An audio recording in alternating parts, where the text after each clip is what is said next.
us a little bit about her blog and how it's become the great success that it is. So welcome. All right. Thank Woo! you.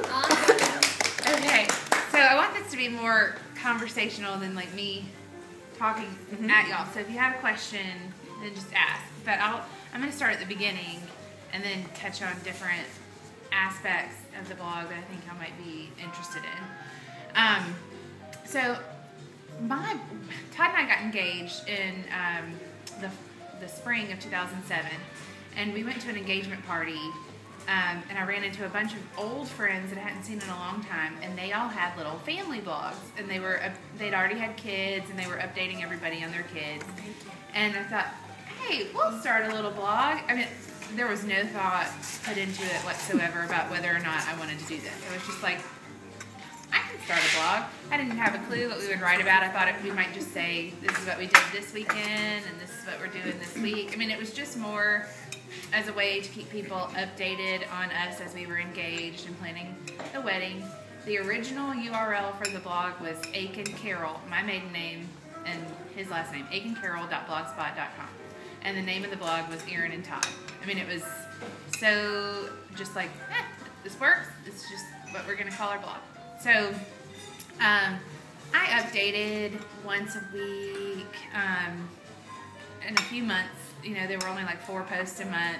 My mom might have read it every once in a while. My mother-in-law, I know, checked it multiple times a day, like waiting for us to update. But and sometimes they were heartfelt posts, and sometimes they were, I can't wait to get my KitchenAid mixer as a wedding gift. I mean, just random stuff that you think about when you're at that stage in life.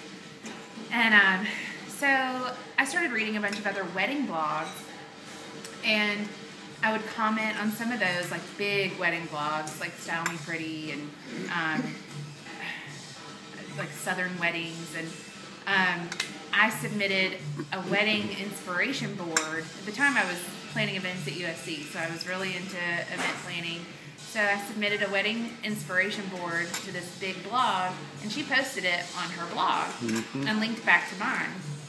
And then all of a sudden, I started getting comments from people I didn't know, and I was like, who are these people? And why are they reading my blog? Like, I don't want these people reading my blog. And my mom's like, why do you have a blog if you don't want people to read it? I mean, it was, I never intended to be a blogger. But I started to embrace that and write more toward people that I didn't know as well and that didn't know me as well, and wrote more openly so people could understand us better. We got married. I blogged a lot about our wedding and pictures of our wedding and honeymoon. And I think after we got married, and I posted pictures of the wedding, a girl named Amy from Elizabeth Ann Designs, it's another wedding blog, wrote to me and said, will you guest post on my blog about your wedding planning process? I said, okay, after I do that, a bunch of people I don't know are really going to start reading my blog, so I need to come up with a better title. So I started brainstorming and said, okay, well, I'll just call it Blue-Eyed Bride. I went through a few things and thought it was catchy because it rhymed. I never thought about the long term of, hey, when you're been married for 4 years and you have 2 children, you still have like a picture of you in your wedding dress on your blog. But I justify it and say that I'm always Todd's bride, so I keep it. It still works, I guess. But so that happened. I mean, other people started reading.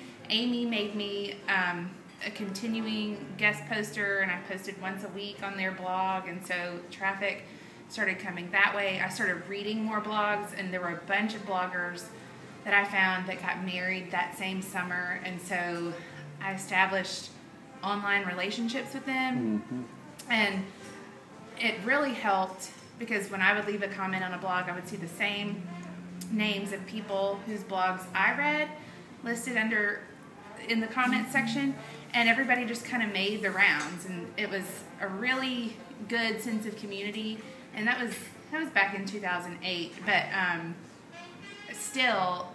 still check in with all those girls, and now a lot of them have kids now, but and we don't comment as often as we used to, but I think setting up that sense of community really helped me get invested as a blogger and made me feel like an actual blogger.